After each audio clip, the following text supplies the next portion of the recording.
السلام علیکم ناظرین، نبا ٹی وی سے میں ہوں آپ کا دوست ہمایوں خان۔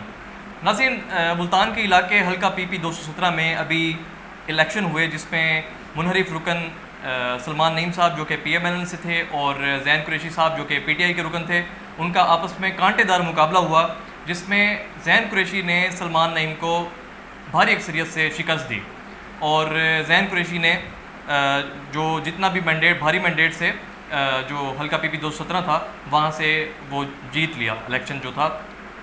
تو جو سلمان نعیم تھے، تصور یہ کیا جا رہا تھا کہ وہ جیت جائیں گے، اور حلقہ پی پی 217 میں ہم نے ایک انٹرویو بھی کیا تھا جس سے ہمیں تھوڑا سا ایک آئیڈیا ہوا کہ شاید سلمان نعیم صاحب جیت جائیں گے اور جو مینڈیٹ ہے وہ زین قریشی کا تھوڑا سا کم ہے۔ تو اس وقت ہمارے ساتھ شیخ عمران صاحب موجود ہیں جو کہ سپورٹر ہیں بہت بڑے پی ایم ایل این کے، تو ان سے جانیں گے کہ سلمان نعیم کے ہارنے کی وجوہات کیا تھیں۔ تو آئیے ان سے بات چیت کرتے ہیں۔ السلام علیکم۔ وعلیکم السلام، بہت شکریہ آپ کا۔ دیکھیں، کوئی ایک فیکٹر نہیں ہوتا کسی بھی ہار جیت میں، اور یہ بہت اہم حلقہ تھا وہ اس لیے کہ سلمان نعیم نے جو پہلے ہرایا تھا وہ کسی عام بندے کو نہیں ہرایا تھا، vice chairman P T I کو شکست دی تھی سلمان نعیم نے، بالکل ٹھیک، اور ایک مقابلے پہ، ٹھیک ہے۔ تو ابھی جو الیکشن ہوئے تو اس میں ایک سخت مقابلہ تھا، اور سلمان نعیم کا الیکشن سے میرے خیال سے پولنگ ڈے سے پہلے تک جو ہے وہ نظر آ رہا تھا کہ سلمان نعیم ون کر رہے ہیں، ٹھیک ہے۔ لیکن جب جیسے جیسے رزلٹ آتے گئے تو ہمیں پتہ لگا کہ یہاں پر سلمان نعیم جو ہے وہ شکست کی طرف جا رہے ہیں۔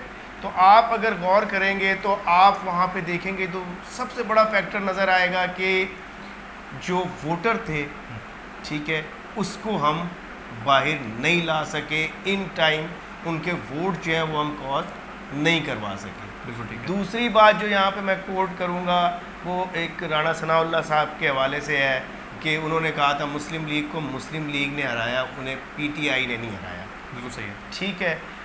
تیسری چیز آپ دیکھتے ہیں کہ سلمان نعیم جو ہیں وہ اپنے جن یونین کونسلز کے اوپر جو ہے وہ بہت زیادہ ان کو یہ تھا، ان کے گھر کی یونین کونسل تھی، اس کے ساتھ 2-3 اور یونین کونسل ہیں، بالکل صحیح، جو آپ دیکھیں گے اگر تو وہاں پہ ایک اچھی خاصی لیڈ سے جو ہے وہ ان کو وہاں پہ شکست ہوئی۔ جی، تو اس میں تھوڑا سا یہ تھا کہ سلمان نعیم صاحب جو ہے نا ایزی ہو گئے تھے، ان ایریاز کو زیادہ فوکس کر رہے تھے جو تھوڑے سے ان سے دور تھے، جہاں پہ ان کا اتنا فرق نہیں تھا، تو وہ ادھر فوکس کر رہے تھے۔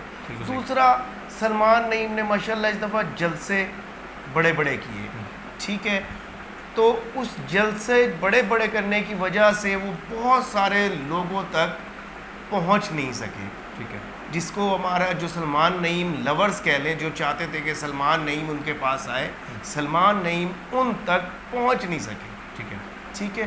اس وجہ سے بھی وہ ووٹر ناراض تھا جو الیکشن والے دن بھی باہر نہیں آیا، صحیح، ٹھیک ہے۔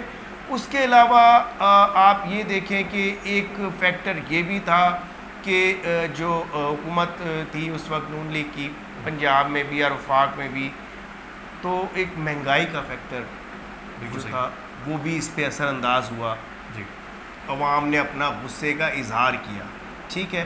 اور سب سے بڑی بات کہ ہمارا اپنا مسلم لیگ نون کا ووٹر ووٹ دینے باہر نہیں آیا، بالکل صحیح، ٹھیک ہے۔ وہ مسلم لیگ سے محبت تو کرتا ہے، جی، وہ میاں نواز شریف کے بیانیے سے محبت کرتا ہے، ٹھیک ہے۔ جب میاں نواز شریف کا بیانیے کے اوپر کام نہیں ہوگا تو ووٹر ناراض ہوگا۔ میاں جو ہمارا ووٹر ہے وہ میاں نواز شریف کے بیانیے پہ کھڑا ہے کہ ووٹ کو عزت دو، وہ آج بھی چاہتا ہے کہ ووٹ کو عزت ملے۔ تو آپ سے میں یہاں پہ سوال کر لوں گا، کیا یہ جو ابھی ضمنی الیکشن ہوئے، کیا آپ کو ایسا نظر آیا کہ اس میں ووٹ کو عزت مل رہی ہے؟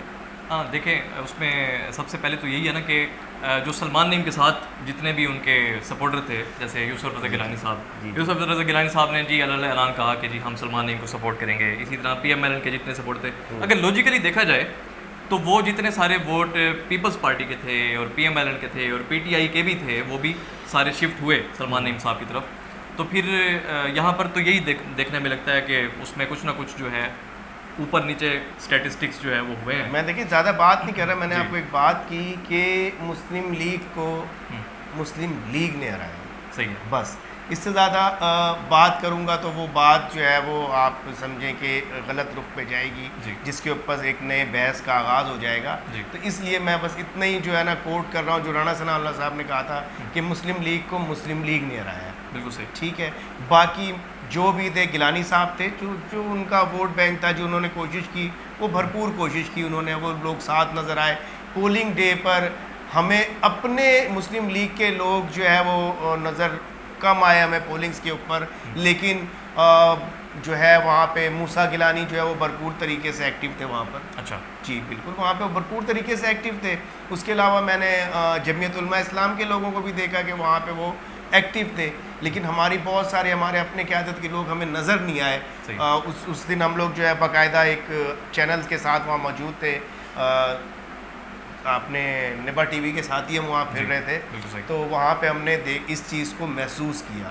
دوسرا چیز کہ ہمارے لوگوں کی ساری توجہ جو ہے وہ پولنگ کے اوپر تھی، نہ کہ توجہ دی جاتی کہ ہم لوگوں کو نکالتے. وہ پولنگ پہ لوگ بیٹھے تھے، رش نظر آ رہا تھا، سب کچھ تھا، لیکن جو ہے نا ووٹر جو ہے نا ہمارا وہ باہر نہیں آیا. مسلم لیگ کا ووٹر باہر نہیں آیا. اس نے شاید ہو سکتا ہے اس طریقے سے اپنے غصے کا اظہار کیا ہو. بالکل صحیح. ٹھیک ہے نا، کہ کوئی اتنا 8-9 ہزار جو ہے نا ووٹر جو ووٹ جو ہے نا معنی نہیں رکھتا تھا، جو یہ ہمارا ووٹر نہیں آیا باہر. یہ مین وجہ تھی، اور کسی کو آپ کیا وجہ دیں گے؟ سب سے بڑی وجہ تھی کہ ہم ووٹر نہیں نکال سکے. بالکل صحیح. اچھا آپ مجھے یہ بتائیے گا کہ یہ جو شکست ہے یہ سلمان نعیم صاحب کے لیے کیا ہے؟ ان کے لیے ایک نارمل سی بات ہے یا ان کے لیے ان کے کریئر کے لیے ایک بہت بڑا دھچکا ہے؟ آپ کیا سمجھتے ہیں کہ سلمان نعیم صاحب اس کو کس طرح سے لیتے ہیں؟ دیکھیے سلمان نعیم صاحب ینگ ہے، ٹھیک ہے، اور بڑے انرجیٹک ہیں. انہوں نے دیکھیں جو الیکشن جب کنٹیسٹ کیا شاہ محمود قریشی صاحب کے خلاف، تو وہ انہوں نے اس وقت بھی سوچا ہوگا نا، اگر وہ ان کی وہ ڈر رہے ہوتے یا ان کے اندر کوئی خوف کا مایہ موجود ہوتا تو وہ شاید الیکشن کنٹیسٹ نہ کرتے، کوئی بارگننگ کر لیتے، کچھ کر لیتے. لیکن آپ اسی سے روکیں کہ وہ ایک فائٹر ہے، اور وہ سلمان نعیم جو ہے وہ انشاءاللہ کم بیک کرے گا اور بھرپور طریقے سے کرے گا. اور آپ دیکھیں گے کہ وہ ملتان کی سیاست میں اپنا بہت بڑا کردار ادا کرے گا. بالکل صحیح ہے. بالکل اس کے اندر اتنی انرجی ہے کہ وہ جو ہے وہ بہت اچھا کردار ادا کر سکے مسلم لیگ نون کے لیے. اچھا اس شکست کے بعد جو ہے وہ ابھی بھی موٹیویٹ ہیں اس بارے میں کہ اپنے حلقے کے لوگوں کے لیے کام کریں، یا وہ جو ایک حوصلہ ہے وہ کم پڑ چکا ہے؟ نہیں، دیکھیں جو آپ یہ دیکھیں مجھے کوئی ایسا سیاستدان ملتان میں نظر نہیں آتا جس کی جو ہے نا ذاتی طور پر جو ہے نا اتنی کوئی اچھی کارکردگی ہو کہ اس نے ذاتی طور پہ. اب دیکھیں آپ سلمان نعیم ایک ہاسپٹل رن کر رہے ہیں، آپ نے دیکھا ہوگا، ٹھیک ہے، تو کیا وہ ہاسپٹل بند ہو گیا؟ نہیں ہوا نا. اسی طرح دوسرے جو ان کے فلاحی کام تھے وہ بند ہو گئے؟ نہیں ہوئے. ٹھیک ہے نا، تو وہ چلتے رہیں گے. وہ ایک وہ آج سے نہیں کر رہے، وہ پہلے بھی کر رہے ہیں. انہوں نے پہلے بھی تو دیکھا ہوگا کہ انہوں نے عمرے پہ بھی لوگوں کو بھیجا، ٹھیک ہے. اس کے علاوہ کافی لوگوں کے علاج کروا رہے ہیں وہ. اس کے علاوہ راشن کا سسٹم ہے ان کا، اور بہت کرونا ڈیز میں بھی انہوں نے کام کیا. تو یہ جو 40,000 ووٹ تھا نا، یہ سلمان نعیم کو جو ہے اسی محبت کا تھا کہ وہ لوگ نکل گیا ہے. ناراض لوگ تو گھر بیٹھے رہ گئے. اچھا آپ سے میرا ایک تھوڑا ایریلیونٹ سوال ہے، وہ یہ کہ مجھے یہ بتائیے کہ نواز شریف صاحب پاکستان کب آئیں گے؟ میرے خیال سے نواز شریف صاحب کو اپنی ذاتی رائے میں، میری اپنی جو ذاتی رائے ہے اس میں یہ ہے کہ نواز شریف صاحب کو اب پاکستان آ جانا چاہیے. صحیح. اب پاکستان انہیں آ جانا چاہیے. لیکن ہم ایک طرف دیکھتے ہیں کہ اس ملک میں ہمارے پیارے پاکستان میں ہی ایک وزیر اعظم کے ساتھ جو سلوک ہوا، اس کے بعد ایک میں محبت کرنے والے ورکر کی حیثیت سے. یہ آپ نے عمران خان صاحب کے لیے کہا یا نواز شریف صاحب کے لیے؟ یہ میں نواز شریف صاحب کے لیے کہہ رہا ہوں، انہیں آنا چاہیے. اچھا ٹھیک ہے، پارٹی اس میں ہے. لیکن میں جو کہہ رہا ہوں کہ اس ملک میں ایک وزیر اعظم کے ساتھ کیا سلوک کیا گیا کہ اس کو جو ہے وہ ایک پھانسی دے دی گئی. بالکل ٹھیک ہے. اسی ملک میں ایک وزیر اعظم کو اپنے بیٹے سے تنخواہ نہ لینے پہ، ٹھیک ہے، وہ حکومت سے نکال دیا گیا. ٹھیک ہے. اسی ملک میں، ٹھیک ہے، ایک وزیر اعظم کی سیکیورٹی ایسی نہیں تھی کہ ان کے اوپر حملہ ہوتا ہے اور وہ شہید کر دی جاتی ہیں. تو ان چیزوں کو دیکھتے ہوئے مجھے نہیں لگتا کہ اس وقت ایسا ماحول ہے کہ میاں صاحب پاکستان آئیں. لیکن میاں صاحب آئیں گے، تھوڑا سا ماحول بہتر ہو جائے، لیکن آپ کو نہیں کیونکہ لگتا وہ کہ ہمارا ساسا ہے، میاں صاحب اس پاکستان کا ساسا ہے. آپ یہ دیکھیں کہ پاکستان میں اگر آپ جتنے بڑے پروجیکٹس کی بات کریں گے تو آپ کو نظر آئے گا ان سب کے پیچھے میاں نواز شریف کھڑا نظر آئے گا. بالکل صحیح. اچھا آپ کو نہیں لگتا کہ پی ایم ایل این ان کے بغیر بہت ادھوری سی ہے؟ بالکل میں کہہ رہا ہوں نا آپ کو ادھوری. ہم جو ہے وہ قدم نہیں اٹھا پا رہے. بالکل صحیح ہے. میاں صاحب جس طرح بولڈ فیصلے لیا کرتے تھے تو ابھی جو ہے پارٹی وہ فیصلے ویسے لے نہیں پا رہی. عدم اعتماد کی تحریک چلائی گئی عمران خان کے خلاف. نواز شریف کہتے رہے کہ نہیں کرو ایسا. یہ کیوں کیا شہباز شریف نے؟ دیکھیں یہ ایک بات یاد رکھیے گا، یہ ایک سوچ ہے. کبھی بھی کیا اس سے پہلے میاں شہباز شریف کو نہیں کہا گیا کہ ہم آپ کو وزیر اعظم بنا دیتے ہیں، آپ اپنے بھائی کو چھوڑ دیں؟ ان کو کئی دفعہ آفر دی گئی. بالکل صحیح ہے. ٹھیک ہے نا، لیکن وہ جو ہے اس کے اوپر کبھی بھی اس لالچ میں نہیں آئے.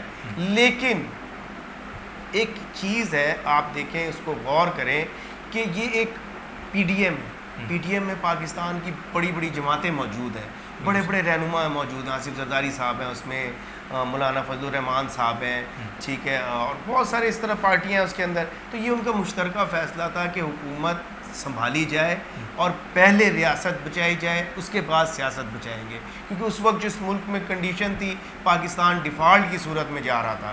لیکن یہ الحمدللہ کہ ایک اچھا فیصلہ ہوا. انشاءاللہ اگر حکومت کو چلنے دیا گیا تو انشاءاللہ آپ دیکھیں گے الیکشن سے پہلے پاکستان سروائیو کرتا ہوا نظر آئے گا. لیکن جس طرح سے پی ڈی ایم نے یہ فیصلہ کیا عدم اعتماد کا، اور اس کے بعد سے جب ان کی گورنمنٹ آئی ہے اس کے بعد سے آپ نے دیکھا کہ ہمارا روپیہ جو ہے اس کی ویلیو بھی بہت ڈاؤن ہوتی چلی گئی، اور آج روپیہ جو ہے وہ $250 کے برابر ہے. تو آپ کو نہیں لگتا کہ اگر عمران خان صاحب ہی رہ جاتے تو ان کی جو عزت وہ تھی اس طرح سے بنی رہتی، اور اب عدم اعتماد کے بعد اس طرح سے ان کی عزت تھوڑی سی ڈی گریڈ ہوئی ہے ویلیو ان کی؟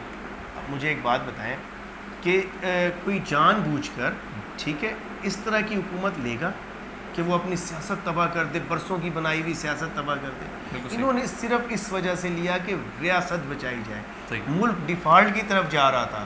اگر پاکستان ڈیفالٹ ہو جاتا تو خدا نہ خواستہ سری لنکا کے حالات آپ نے دیکھے ہیں. ٹھیک ہے، یہاں تک کہ دیکھیں جو ہمیں جو آئی ایم ایف نے جو دوسری قسط دینے سے انکار کی، اس کی مین وجہ کیا تھی کہ یار ہمارے سے وعدہ یہ کیا گیا کہ ہم پیٹرول کے ریٹ جو ہے وہ انٹرنیشنل مارکیٹ کے مطابق لائیں گے، جو سبسڈی اس کے اوپر ہے وہ ہم دھیرے دھیرے ختم کریں گے. اور آپ نے الٹا کر دیا کہ بڑھانے کے بجائے ایک ریٹ پہ فکس کر دیا. آپ نے ایک انٹرنیشنل جو مینجمنٹ فنڈ ہے اس کے ساتھ بھی دھوکہ کیا. تو کیا اس دھوکے سے یہ دنیا لیتی ہے ان سے؟ ابھی بنگلہ دیش نے بھی کیا ہے، انڈیا نے بھی کیا ہے کہ جو ہے نا ہم آئی ایم ایف کا جو ہے وہ پیکیج لینا چاہ رہے ہیں. ٹھیک ہے، تو اس میں کوئی یہ نہیں تھا، وہ لے لیا تو ان کی شرائط بھی تو پوری کرنی ضروری ہے نا. اب یہ جو آپ دیکھ رہے ہیں ٹیکسز، ان کا سب سے بڑی شرائط ہی یہی تھی کہ آپ جو سبسڈیز ہیں وہ واپس لیں. تو اب جب چیزوں میں سے سبسڈی واپس ہوں گی تو یہ مہنگائی تو ہوگی. ہم کیونکہ اس کے عادی نہیں ہیں، ٹھیک ہے، تو یہ ہمیں محسوس ہوگا. لیکن اچانک اتنا بڑا بوجھ ڈال دینا وہ غلط ہے. صحیح. جی ناظرین، جیسے کہ آپ نے شیخ عمران صاحب کی باتیں سنی اور انہوں نے تمام وہ وجوہات بتائیں جن کی بنا پر شیخ سلمان نعیم صاحب کو شکست کا سامنا کرنا پڑا. آپ بھی کمنٹ میں ضرور بتائیے گا کہ آپ کیا سوچتے ہیں ان کی شکست کے پیچھے کیا چیز تھی. اسی کے ساتھ اپنے میزبان محمد وائم خان کو اجازت دیجیے گا. ملتے ہیں اگلی ویڈیو میں، تب تک کے لیے اللہ حافظ.